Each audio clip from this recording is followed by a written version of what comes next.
Hi friends, ഇന്ന് ഞാൻ നിങ്ങളുമായിട്ട് ഷെയർ ചെയ്യുന്നത് നമുക്ക് ചോറിൻ്റെ കൂടെ കഴിക്കാൻ പറ്റുന്ന നല്ല ടേസ്റ്റി ആയിട്ടുള്ളൊരു തോരൻ്റെ റെസിപ്പിയാണ്. വളരെ ടേസ്റ്റാണ് ഇത് കഴിക്കാനായിട്ട്. ഇത് മാത്രം മതി നമുക്ക് ചോറ് കഴിക്കാനായിട്ട്. അപ്പോൾ ഇതെങ്ങനെ ഉണ്ടാക്കുന്നത് നോക്കിയാലോ. ആദ്യം തന്നെ ഞാനിവിടെ കുറച്ച് തേങ്ങ എടുത്തിട്ടുണ്ട്. ഒരു അരമുറി തേങ്ങ എടുത്തിട്ടുണ്ട്. അതിലേക്കൊരു 3 അല്ലി വെളുത്തുള്ളി, അതുപോലെ നിങ്ങളുടെ എരിവിന് ആവശ്യമായിട്ടുള്ള മുളകും കൂടെ ചേർക്കുക. ഞാനിവിടെ കാന്താരി മുളകാണ് എടുത്തിട്ടുള്ളത്. പിന്നെ ഒരു 1/4 ടീസ്പൂൺ മഞ്ഞളും കൂടെ ചേർത്തിട്ട് നല്ലപോലെ ഒന്ന് ചതച്ചിട്ട് മാറ്റി വെക്കുക. ഇനി നമുക്കൊരു ചട്ടി അടുപ്പത്ത് വെച്ചിട്ട് അതിലേക്ക് ആവശ്യത്തിനുള്ള വെളിച്ചെണ്ണ ഒഴിച്ചു കൊടുക്കുക.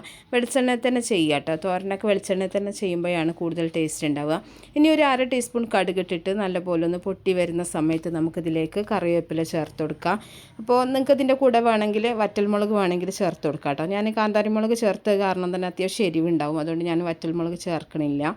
അപ്പോൾ അതൊക്കെ ഒന്ന് പൊട്ടി വരുന്ന സമയത്ത് നമ്മളിതിലേക്ക് ഒരു വലിയ സവാള അരിഞ്ഞതാണ് ചേർത്ത് കൊടുക്കുന്നത്. സവാളയ്ക്ക് പകരം വേണമെന്നുണ്ടെങ്കിൽ നിങ്ങൾക്ക് ചെറിയ ഉള്ളി എടുക്കാം കേട്ടോ. അപ്പോൾ സവാള ചേർത്തതിന് ശേഷം നല്ലപോലെ ഒന്ന് വഴറ്റിയെടുക്കുക. ഒരുപാട് ബ്രൗൺ കളർ ആക്കേണ്ട ആവശ്യമൊന്നുമില്ല, സവാള ഒന്ന് വഴന്ന് വന്നാൽ മാത്രം മതി. അപ്പോൾ സവാള ഒന്ന് വഴന്ന് വരാൻ വേണ്ടിയിട്ട് നമുക്കിതിലേക്ക് കുറച്ച് ഉപ്പൊന്ന് ചേർത്ത് കൊടുക്കുക.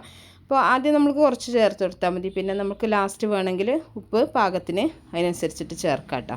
അപ്പോൾ ഉപ്പും കൂടെ ചേർത്തിട്ട് നല്ലപോലെ അതൊന്ന് വഴറ്റിയെടുക്കുക. ഇനി നമ്മൾ തേങ്ങ ചതച്ച് വെച്ചിട്ടുള്ള ആ തേങ്ങയുടെ ഒരു മിക്സ് ഉണ്ടല്ലോ, അതിലേക്ക് ഇട്ടിട്ട് ഒന്ന് വഴറ്റി കൊടുക്കുന്നുണ്ട്. ഒരുപാട് സമയമൊന്നും വഴറ്റിയെടുക്കേണ്ട ആവശ്യമില്ല. തേങ്ങ ഒന്ന് മിക്സായി വരുന്ന സമയത്ത് നമ്മളിതിലേക്ക് കഴുകി വാരി വെച്ചിട്ടുള്ള മുരിങ്ങയുടെ പൂവാണ് ചേർത്ത് കൊടുക്കുന്നത് കേട്ടോ. മുരിങ്ങാപ്പൂവ് കഴുകുന്ന സമയത്ത് നമ്മളതിൻ്റെ മുട്ടൊക്കെ ഉണ്ടല്ലോ, അതിൻ്റെ ഉൾഭാഗമൊക്കെ നല്ല പോലെ തന്നെ കഴുകി എടുക്കണം. കാരണം ചിലപ്പോൾ ചെറിയ പുഴുക്കളോ അങ്ങനെയൊക്കെ ഉണ്ടാകാൻ സാധ്യത ഉണ്ട് കേട്ടോ. അപ്പോൾ നല്ല പോലെ നോക്കിയിട്ട് വേണം നമ്മളിത് കഴുകി വാരിയെടുക്കാനായിട്ട്. അപ്പോൾ മുരിങ്ങാപ്പൂവാണ് ചേർത്തിട്ടുള്ളത്. ഒരു അത്യാവശ്യം ഒരു 3-4 പിടിയോളം മുരിങ്ങാപ്പൂവുണ്ട് കേട്ടോ.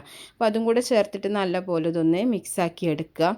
അപ്പോൾ മുരിങ്ങാപ്പൂവ് കിട്ടുന്ന സമയത്ത് നിങ്ങൾ ഇതുപോലെ ഒന്ന് ഉണ്ടാക്കി നോക്കുക കേട്ടോ.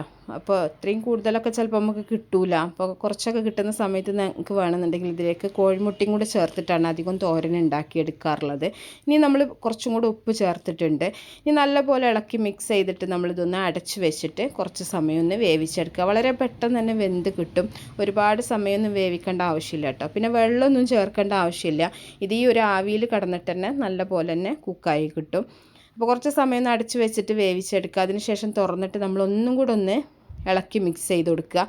ഒരു 2-3 പ്രാവശ്യം ഒന്ന് ഇളക്കി മിക്സ് ചെയ്തിട്ട് ഇങ്ങനെ അടച്ച് വെച്ചിട്ട് തുറന്ന് എടുത്താൽ നമുക്ക് തോരൻ റെഡി ആയിട്ടുണ്ട്.